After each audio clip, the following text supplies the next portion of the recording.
하나님께서 우리 인간에게 주신 가장 그 축복의 말씀 중 어떤 말씀이 있을까요? 가장 큰 축복의 말씀 중 하나는 바로 너희와 함께한다, 우리와 함께한다 라는 거죠. 하나님은 태초에 하나님이 천지 만물을 창조하시니라. 창세기 1장 1절부터 계시록까지 하나님은 우리와 함께 하시기 위해서 천지 만물을 창조하셨고 조성하셨고 그리고 운행을 하셨습니다. 천지 만물을 위해서, 자연을 위해서 인간을 만든 것이 아니라 인간을 창조하기 전에 우리와 함께 하시려고 인간이 살아갈 수 있는 모든 여건들을 조성하셨다라는 거죠. 그만큼 하나님은 우리와 함께 하시기를 간절히 원하셨다라는 겁니다. 그런데 죄로 말미암아서 하나님과 멀어져 버리고 하나님을 찾지 않았던 부류가 바로 죄된 인간이었다라는 거죠. 그럼에도 하나님은 저와 여러분들을 포기하지 아니하시고 매 순간순간마다 끝까지 저와 여러분들을 붙드시고 함께 하시기를 하나님께서는 원하셨다. 그리고 결국은 우리와 영원히 함께 하시기 위해서 그 함께 한다라는 그 표징을 독생자 예수 그리스도를 통해서 우리에게 보여주셨습니다. 그래서 예수 그리스도께서 이 땅 가운데 오셨을 때에 우리와 함께 하시기 위하여 임마누엘로 하나님 이 땅 가운데 오셨음을 우리는 잘 기억하고 있습니다. 여러분, 함께 한다, 하나님과 함께 한다라는 의미가 뭘까요? 단순히 그냥 하나 동거한다, 동행한다 이런 말이 아니라요, 우리의 주권자이신 하나님께서 피조물 된 우리를 지키시고 보호하시고 인도하신다라는 거예요. 우리를 책임져 주신다라는 거죠. 이사야서 40장 1절의 말씀 아니겠습니까? 너는 내 것이라 말씀하신 그 하나님이 우리와 함께 하심으로 말미암아서 우리를 지키시고 보호하시고 우리를 의의 길, 선한 길, 옳은 길로 시온의 대로를 활짝 열어 우리를 인도하시는 하나님, 우리를 끝까지 책임져 주신다라는 거예요. 그래서 성경을 보니까 하나님은 우리의 처음이요 나중 되신다, 우리의 알파요 오메가 되신다라고 말을 하죠. 우리의 처음이고 우리의 마지막까지 책임을 져주시고 함께 하시는 분이 하나님이시다라는 것을 우리에게 말씀하고 있는 것입니다. 오늘 본문도 보십시오. 오늘 본문을 보니까 다시 한번 더 우리 읽어볼까요? 짧으니까요. 시작. 내가 그들 중에 거할 성소를 그들이 나를 위하여 짓되 무릇 내가 내게 보이는 모양대로 장막을 짓고 기구들도 그 모양을 따라 지을지니라. 아멘. 내가 그들 중에 거할 성소를 짓되라고 말씀을 해요. 제가 컨디션이 정말 좋습니다. 그런데 이제 이 감기 목소리하고 기침만 조금 남아 있어요. 좀 불편해도 여러분들 이해해 주시길 바랍니다. 저도 지금 이 스피커에 들리는 소리가 예전에 60년대 70년대 라디오 소리 듣는 것 같아요.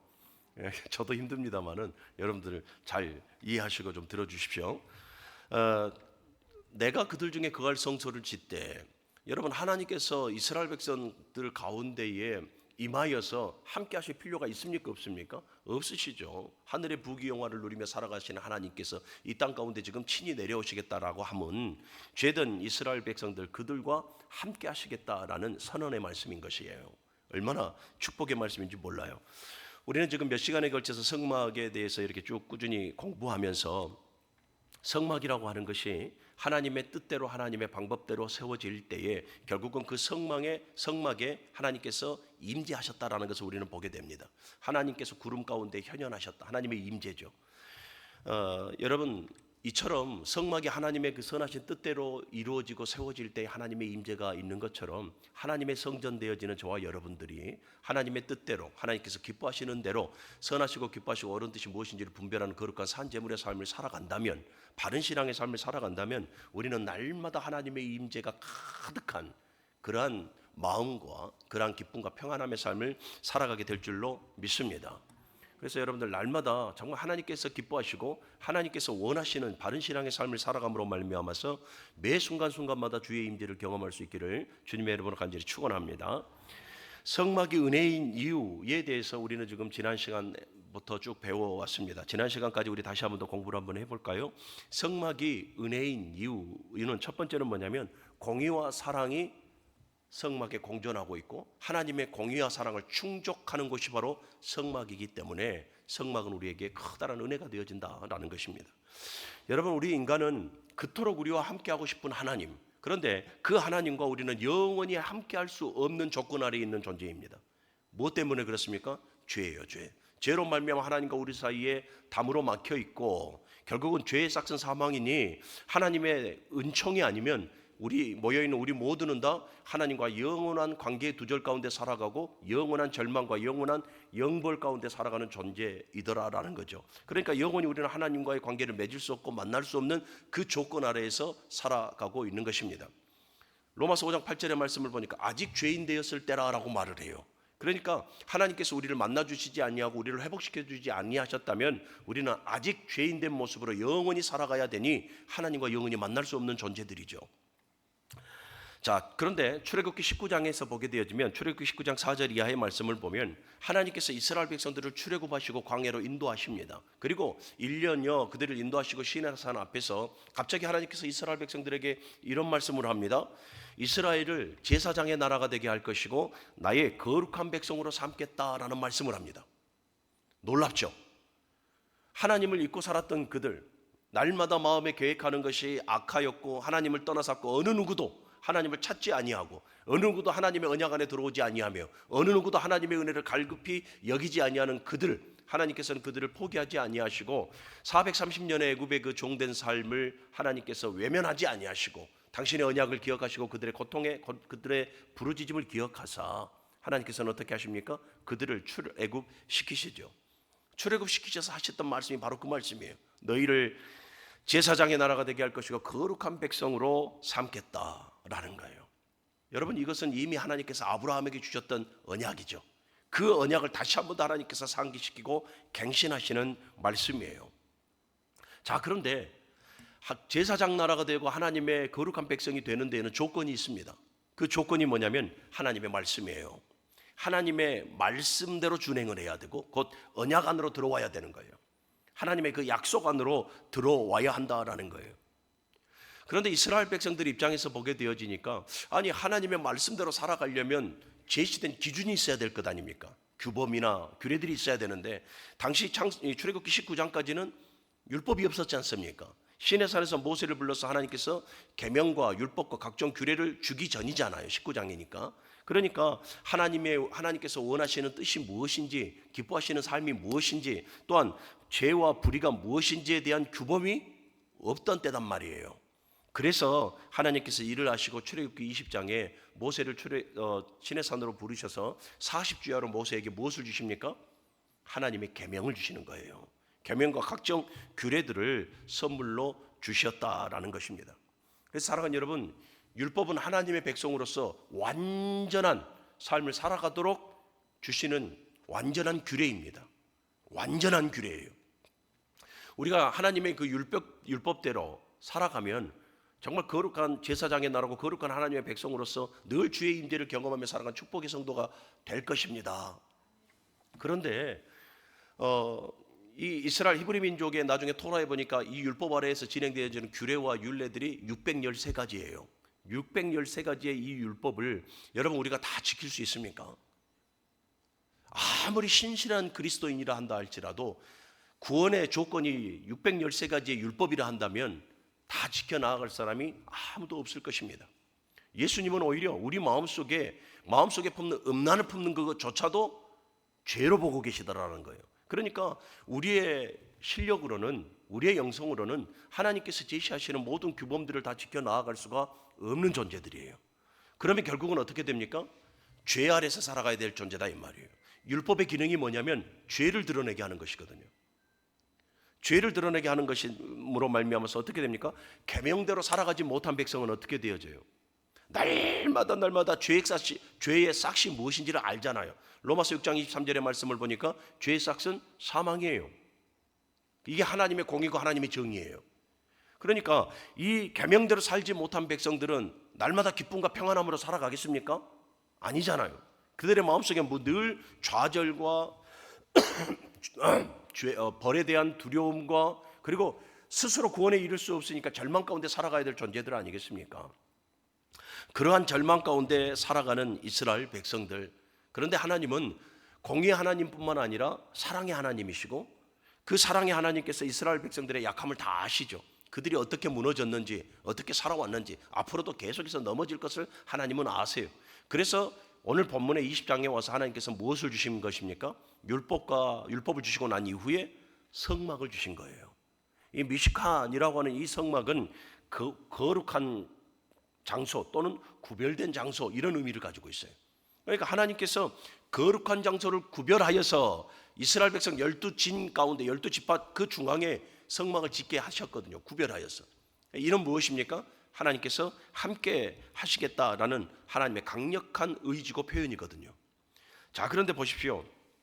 이 성막이 은혜인 이유가 공의와 사랑이 공존하고 공의와 사랑의 조건을 충족시키는 것이다 라고 말씀을 드렸죠. 사랑하는 여러분, 하나님은 죄를 절대로 간과하시지 않습니다. 죄에 대해서는 아무리 작은 죄라도 반드시 보응하시는 분이 하나님이심을 여러분들 믿으시기를 바랍니다. 여러분, 하나님은 죄와 상관없는 분이에요. 당신의 백성들이 죄를 가까이 하고 죄를 짓는 데에 있어서는 그 죄에 대해서 상응하는 보응을 반드시 하시는 분이에요. 죄의 대가를 반드시 물으는 분다 이 말입니다. 이게 바로 공의의 하나님이에요. 자, 그러면 아까도 말씀드린 대로 공의의 하나님, 공의의 잣대로만 우리를 잰다면 여기서 살아남을 사람이 아무도 없는 거죠. 하나님은 그런데 사랑의 하나님이에요. 그래서 성막을 지으라 했는데 보십시오. 자, 성막을 보게 되어지면 크게 두 가지로만 볼게요. 하나, 들어가자마자 무엇이 있습니까? 번제단이었죠. 이 번제단은 날마다 어떤 일들이 진행이 되어지냐면 짐승이 제물이 되어져서 거기서 피를 흘리고 죽어야 되고 불러 태워서 하늘로 흠양이 되어야 됩니다. 태워 올려야 된다라는 거예요. 이렇게 하는 이유가 뭡니까? 그 짐승이 제물 되어졌다면 어떤 제물입니까? 속죄 제물이죠. 그러니까 율법을 지키지 못한 백성들이 이제 죄를 어겼으니까 죄에 대한 싹스로 사망, 하나님께로부터 벌을 받아야 되지 않습니까? 죄인이란 낙인이 찍혔단 말이에요. 그런데 그 죄 사함을 받기 위해서 하나님께서 성막을 짓게 하셨고 그 첫 길이 번제단이에요. 그래서 죄인은 소나 양이나 숫소나 이러한 최하 비둘기를 가지고 와서 그 번제단에 하나님 앞에 그 대속 제물을 죽여서 피를 흘려 하나님께 불러 태워 연락해 드려야 돼요. 그리 되어지면 무엇입니까? 그 피로 말미암아 죄 사함을 받게 되어지는 것이고 생명을 보존받게 되어지는 거예요. 자, 대속 제물이 내 대신 죽었고 죄가 그에게 짐승의 제물에게 전가되었으므로 죄 문제가 해결이 되었죠. 그러면 하나님의 공의가 충족이 되어졌죠. 자, 공의만 충족이 되어진 것이 아니라 그 제물을 가지고 와서 죄 사함을 받은 사람은 어떻게 되어집니까? 동시에 죄 사함을 받았다. 죄 사함을 받고 살아나는 거예요. 사랑의 조건도 충족이 되어졌죠. 그리고 이제 지성소에 들어가게 되어지면 하나님의 언약궤가 있는데 이 언약궤에는 그룹들이 양쪽에 지키고 있는 덮개가 있어요. 속죄소라고 하는데 이 속죄소의 제사장이 무엇을 가지고 갑니까? 짐승의 피를 가지고 가고 그 속죄소에 짐승의 피를 뿌립니다. 죄 사함을 의미하는 것이고 생명을 의미하는 것이거든요. 그러니까 죄인이 대속제물을 가지고 와서 이 죽이고 연락하고 피 뿌림으로 말미암아 사함을 얻었으니 하나님의 공의를 충족시켰죠. 그리고 하나님의 공의를 충족시킨 자는 동시에 이제 죄 없다 함을 받고 칭함을 받고 그 생명이 살아나니 하나님의 사랑 또한 충족이 되어진 거예요. 그래서 여러분, 성막은 단순한 건물이 아니라 하나님의 공의와 사랑을 충족시키는 거룩한 장소요 은혜의 장소다 하는 것을 우리는 알게 되는 것입니다. 할렐루야. 사랑하는 여러분, 그래서 여러분 우리가 성막하면 단순히 우리가 넘겨버릴 것이 아니라 나를 향한 죄를 향한 하나님의 공의를 충족시키고 나를 향한 나를 살리시기 위한 하나님의 그 사랑이 다 충족이 되어지는 것이 성막이라는 것을 우리가 알아야 한다. 자, 두 번째, 성막이 은혜인 이유는 뭐냐면 성막은 여러분 하나님께 나아가는 길을 우리에게 제시해 주고 있기 때문에 그래요. 이스라엘 백성들 죄로 말미암아서 하나님과의 담이 막혀 어느 누구도 하나님 앞에 자유롭게 나아갈 수 없습니다. 그런데 성막을 통해서 지성소 하나님의 임재가 있는 곳까지 우리 사람들을 하나님께로 인도해요. 여러분, 성막은 아무나 들어갈 수 있는 것이 아닙니다. 집례하는 제사장들과 그 다음에 또 한 부류가 들어가요. 누구겠습니까? 죄인이 들어가는 것이에요. 성막은 여러분 아무나 들어가는 것이 아니라 속죄 제물을 가지고 죄인들이 들어가는 것이 바로 성막이고 그 죄인들이 속죄 제물을 드림으로 말미암아서 그 대속의 은혜로 말미암아 죄 사함을 받고 생명이 살아나는 곳인 것이에요. 그리고 그러한 삶을 통해서 계속해서 물두멍을 지나 성소 안에서 떡상과 등잔대와 또 향단을 거쳐서 이건 성도의 거룩한 삶이죠. 이 삶을 거쳐서 지성소까지 나아갈 수 있도록 그러니까 곧 죄인들이 사함을 받아 하나님의 임재까지 나아갈 수 있도록 인도하는 기능을 가지고 있는 것이 바로 또한 성막이더라라는 거죠. 여러분, 좀 듣기 싫을 수 있지만 교회는 어떤 사람들이 모여 있는 것입니까? 교회는 죄인들이 모여 있는 것입니다. 의인들이 모여 있는 것이 아니라 가지각양의 죄를 범하고 가지각색의 모습으로 살아온 죄인들이 모여 있는 곳, 그게 여러분 안타깝지만 교회입니다. 물론 교회라고 했을 때, 에클레시아라고 말을 했을 때는 거룩한 무리들, 거룩한 공동체, 이런 의미를 가지고 있죠. 그런데 여러분, 사실은 교회는 죄인들이 모이는 것이죠. 죄인들이 모여서 우리의 영원한 어린 양이신 예수 그리스도의 그 보혈로 말미암아 죄 사함을 받아 하나님의 자녀가 된 자들이 모여 있는 것이에요. 그러면 우리는 죄 없다 말할 수 있습니까? 아니죠. 예수 그리스도를 통해서 우리가 사함 받은 것은 무엇입니까? 원죄죠. 원죄. 죄의 본질이 사함을 받은 것이고, 우리는 날마다 그럼 죄 없이 살아갑니까? 그렇지 않잖아요.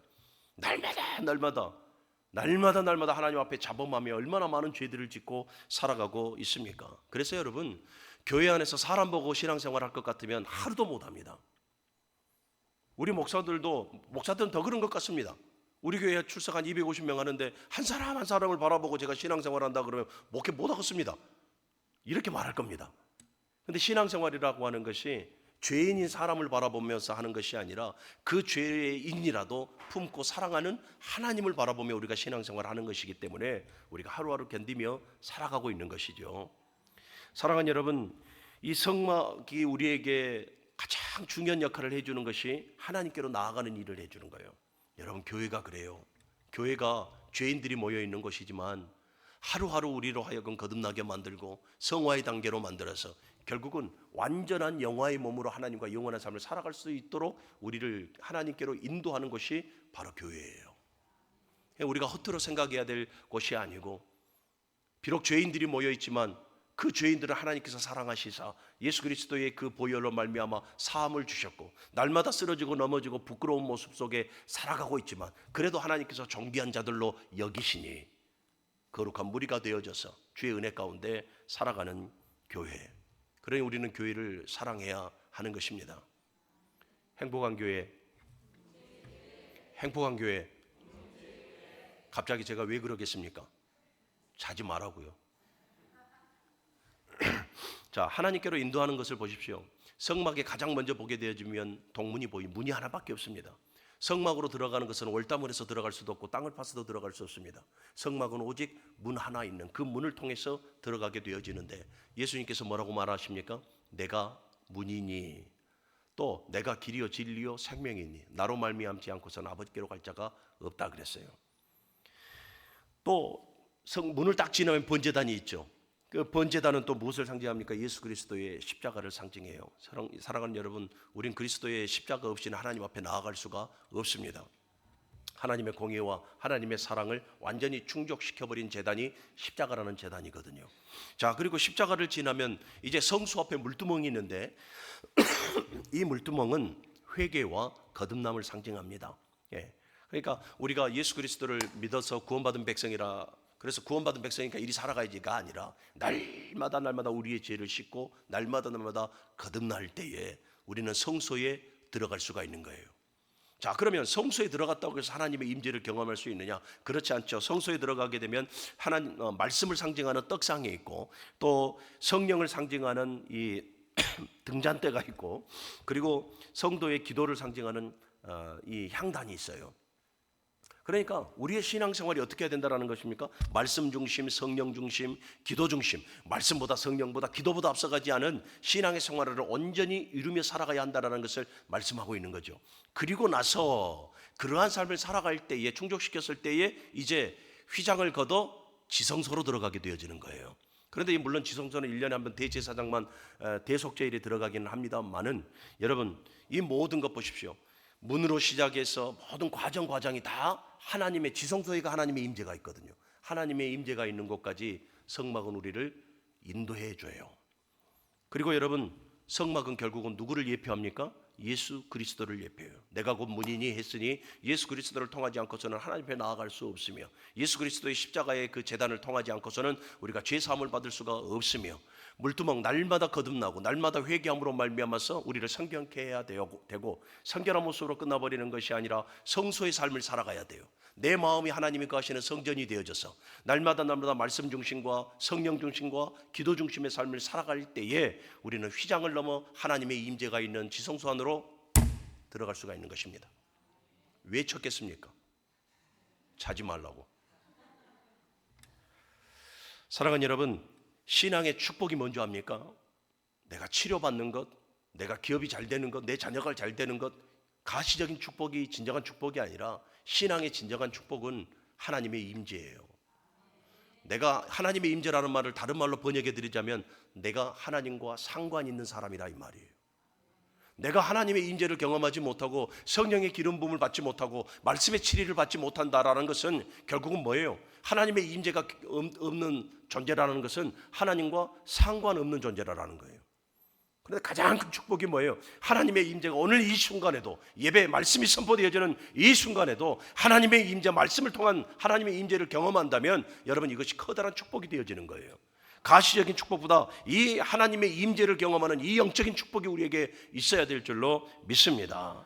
사랑하는 우리 무릉교회 모든 성도 여러분, 교회는 하나님께서 헛으로 세우신 것이 아닙니다. 모두가 더불어서 함께 하나님의 나라, 영원한 하나님의 임재가 있는 그 나라로 우리를 인도하고 있다는 것을 여러분들이 기억하시고 교회를 더욱더 사랑하시기를 주님의 이름으로 간절히 축원합니다.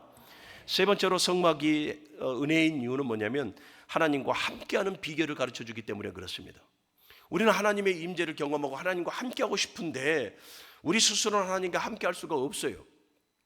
그런데 보십시오. 너무나 감사하게도 하나님께서 오늘 본문을 보니까 성막을 지으래요. 그런데 이 성막을 어디에다 지으라고 말씀하고 있었습니까? 이스라엘의 12지파 사방으로 동서남북으로 12지파를 나누게 하시고 그 중앙에 레위인들을 두르게 하셨고 그 중앙에 하나님의 성막을 짓게 하셨다. 의도가 뭡니까? 함께 하시겠다라는 것이거든요. 함께 하시겠다. 할렐루야. 사랑하는 여러분, 이스라엘 백성들이 광야 가운데에서 그 춥고 배고프고 외부에 이 위협들도 있었고 그러한 삶을 앞으로 40여 년 동안 살아가야 되는데 과연 살아남을 지파가 몇이나 되겠습니까? 그런데 하나님께서 지금 어떻게 합니까? 이스라엘이 그 광야 생활 가운데에 성막을 그 이스라엘의 12지파 중앙에 세우셨던 하나님의 의도는 뭐냐면 내가 너희와 함께 하겠다라는 거라니까요.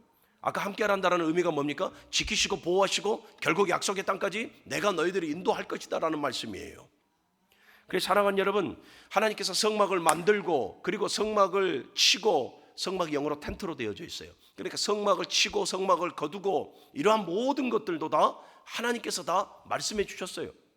여러분 이게 어떤 의미를 가지고 있냐면 이스라엘 백성들 12지파가 진을 칠 때에도 성막 중심으로 곧 하나님 중심으로 하나님을 향하여 성막을 쳐야 한다라는 말씀이고 또 이동할 때에도 제사장들 하나님께서 제사장들과 레위인들에게 사인을 줬을 때에 어떻게 되어집니까? 불기둥과 구름기둥이 그들을 앞서 나가기 시작할 때에 그들은 성막을 걷습니다.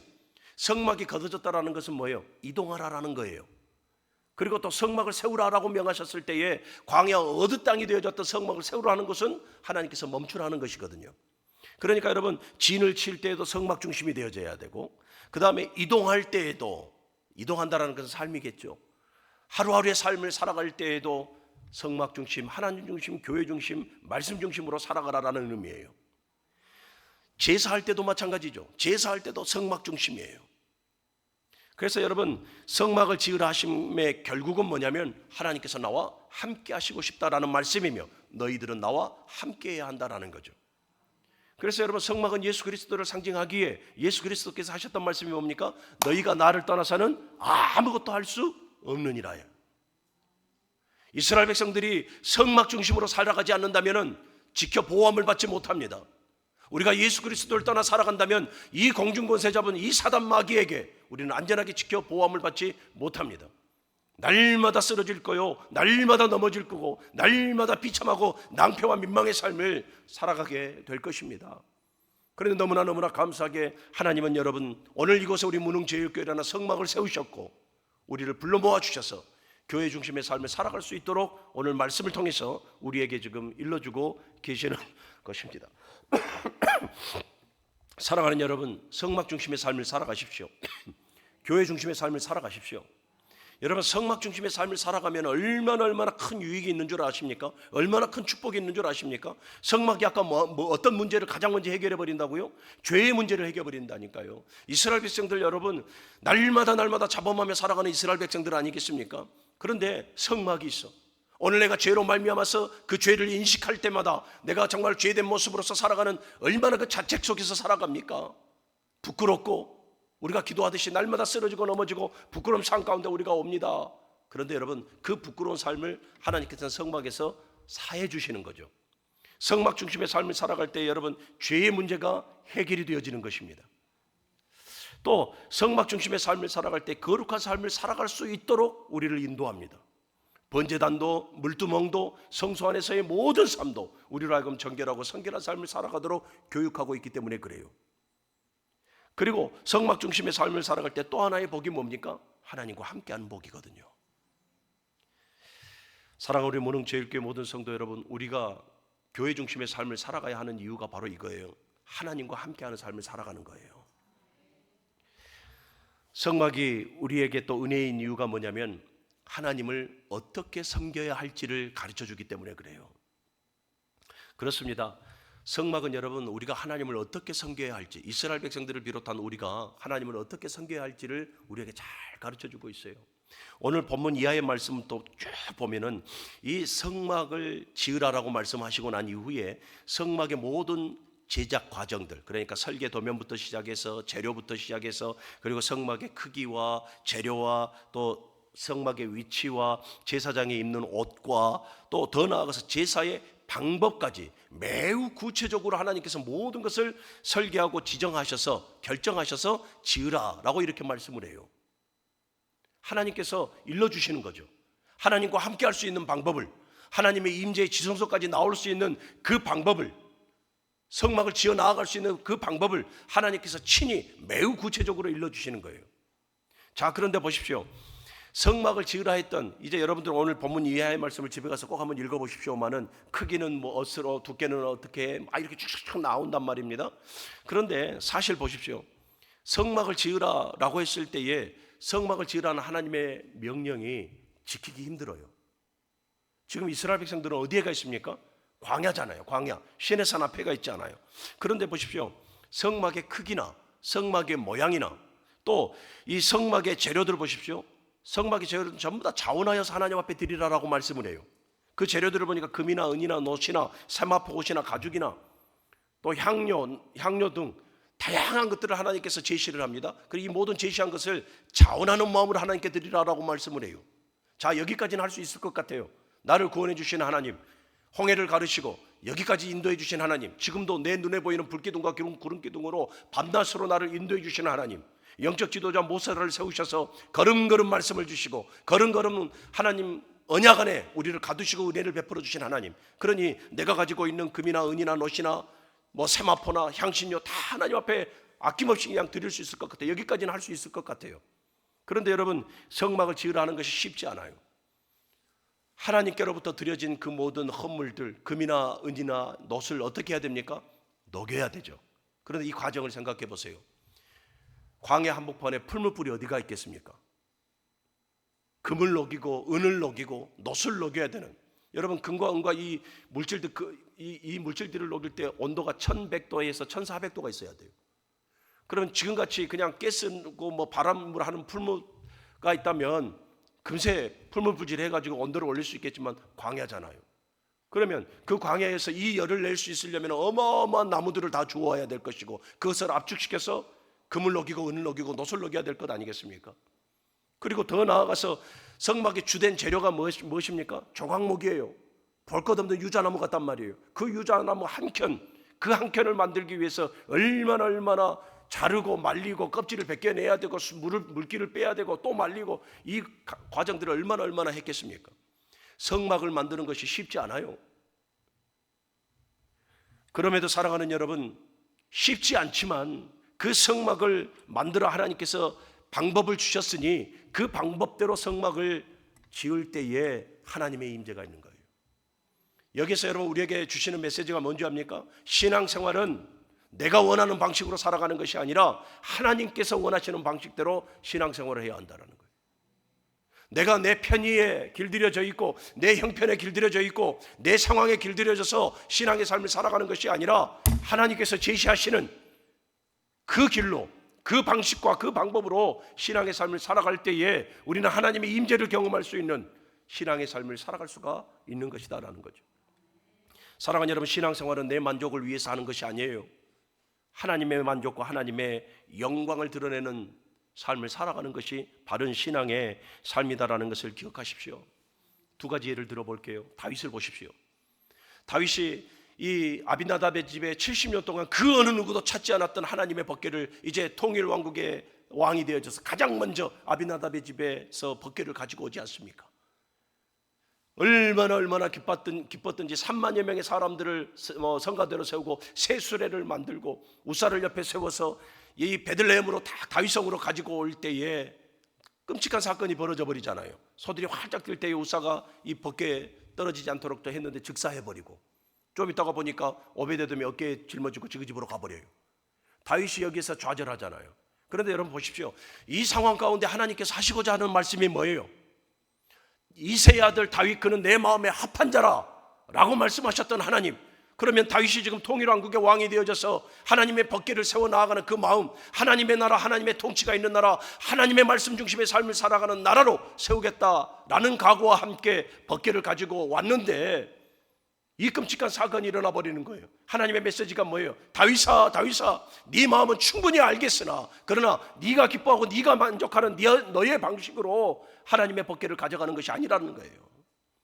3만여 명의 사람들을 세우고 새 수레를 만들어서 소 2마리가 이끄는 그 모습 속에서 하나님의 법궤가 이끌려가는 것이 아니라 하나님의 법궤는 레위인들에게 하나님께서 주셨던 규례대로 법궤를 어깨에 메고 가야 하는 거예요. 그러니까 여러분, 이를 통해서 하나님께서 가르쳐 주시고자 하는 것은 뭐예요? 다윗아, 네 마음은 알겠으나 너의 이 신앙의 행태가 네 방식대로 네 만족을 위한 행태가 되어지는 것이 아니라 하나님의 법, 하나님의 말씀, 하나님의 만족을 위하여 진행이 되어져야 한다. 그래서 여러분, 하나님의 방식대로 어깨에 법궤를 메고 갔던 오베데돔은 어떻게 됩니까? 그와 그의 가족이 석 달 동안 하나님께로부터 은총과 복을 받아요.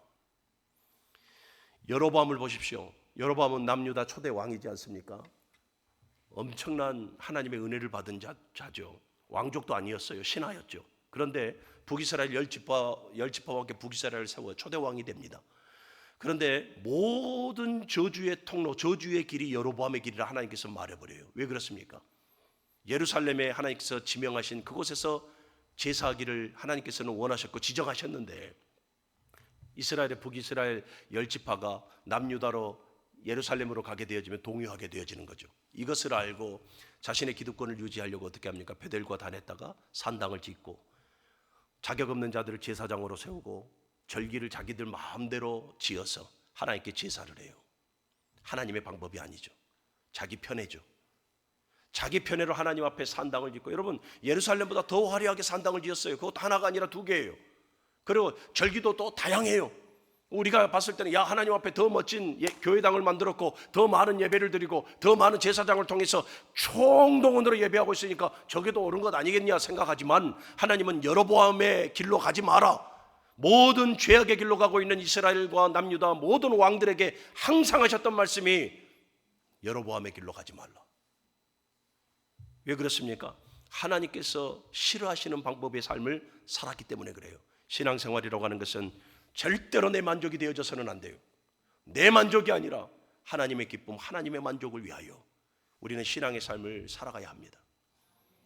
교회 안에서 마찬가지라니까요. 교회 안에서 여러분, 내 눈에 드는 사람 몇 명이나 있을까요? 그렇지 않아요. 우리가 기껏 해봐야 밥상머리 식당에서 밥 한 끼 먹을 수 있는 사람 몇 명 안 돼요. 다 잘 몰라요. 익숙하지도 않고요. 사랑하는 여러분, 신앙생활은 하나님을 보고 하는 것이죠. 그래서 성막이 우리에게 커다란 은혜인 본질적인 이유는 하나님을 우리가 어떻게 섬겨야 하는가를 가르쳐줘요. 신앙생활 힘들다니까요. 성막을 만드는 것 힘들다니까요. 하나님께서 제시한 크기대로 모양대로 금과 은과 놋을 녹여야 되고 덧입혀야 되고 조각목을 깎아야 되고 힘들어요. 그럼에도 성막은 하나님께서 제시하신 기준에 따라 성막을 만들어야 돼요. 성도는 절대적으로 내 만족이 아닌 하나님의 기쁨과 하나님의 만족을 위하여 신앙의 삶을 살아가야 한다. 그래야 하나님의 임재를 경험하고 그래야 영화로운 몸이 되어 하나님의 나라에서 영원히 우리가 살아가게 되는 것입니다. 말씀을 정리하겠습니다. 성막이 진짜 이유는 성막을 통해서 우리에게 예수 그리스도를 가르쳐주고 있기 때문에 그래요.